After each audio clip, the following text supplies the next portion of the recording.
I'm still grateful I went to camp.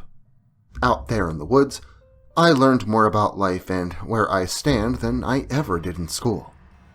Nearly everyone survives a few close calls during their childhood. I don't let one of mine ruin camping for me, though.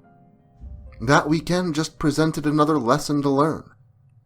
I was in my third year of Scouts when I started camping without adults around.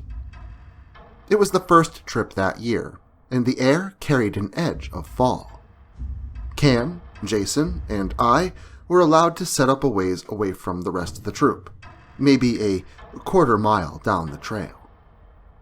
There was another kid in my age bracket, but he was sick that weekend, so I was alone with 2 fourth years. We were friendly enough, but I was always on the outside of any conversations. I'd follow along behind them during free time, pretending like my presence was consequential to the good times. Camp was really the first time any of us had a taste of autonomy. In respect, everything was financed by our parents and tangentially supervised. But it felt freeing.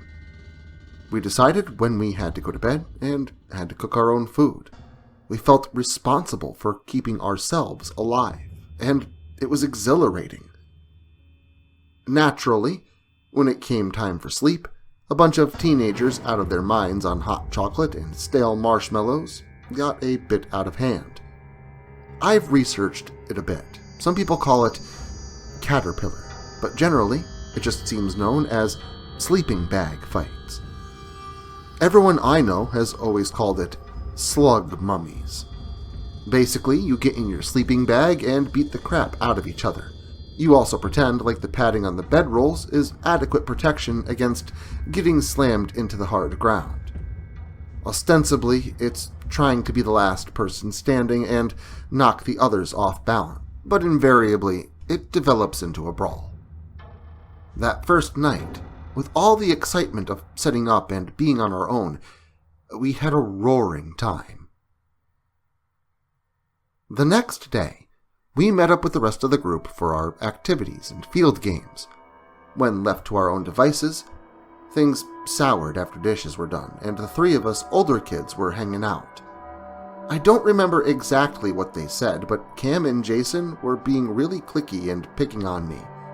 I got all mopey and went back to camp. I wasn't very well going to rejoin the others, so I called it a night and wore out the batteries on my Game Boy. There was only one door on our tent, and I had to crawl over to the other guys' setups to get my spot at the back. The sun went down, so I switched to reading by flashlight. I heard Cam and Jason start up a fire, but I passively-aggressively stayed in the tent. They wound down, turned in, said some more unkind stuff to the cold shoulder that I was giving them, but gave it a rest. I was just about to drift off when I heard a wet, crunching sound coming from the front of the tent. In a huff, I bolted to a sitting position and could make out movement coming from Jason's shadowy lump.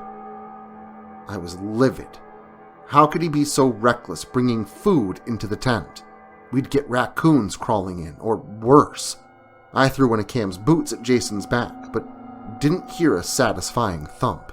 It sounded more like dropping a hot water bottle. Jason seemingly got to his knees, still in his sleeping bag, and turned towards me.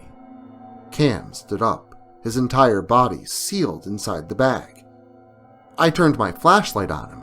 The shiny blue nylon of Jason's sleeping bag looked slick, like it was left out in the rain. Jason reared back, then doubled over, ramming his head into Cam. Cam actually seemed hurt by the strike and started yelling at Jason to knock it off. It caught me off guard how roughly Jason was starting some more slug mummies. Jason put even more force into the next blow. I could hear the air leave Cam's lungs. Gasping for breath and stunned by the blow, Cam couldn't move when Jason's sleeping bag opened up. Clear slime plopped onto Cam as what used to be Jason sloughed closer. Cam stared into the searching mouth and tried to force out a scream. The thing closed around Cam's head, completing the seal on his own sleeping bag. Cam's legs and arms flailed as a muffled yell finally rang out.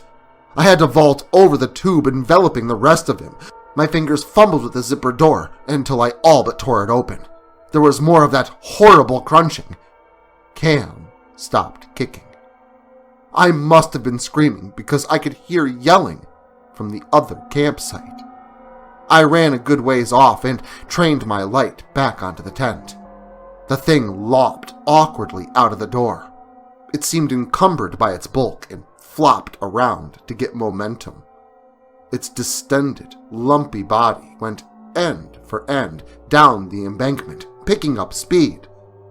Standing there in my socks, clutching a disposable flashlight, I watched it roll out of sight. I heard it splash into the river as strobing flashlights from the other camp broke through the trees.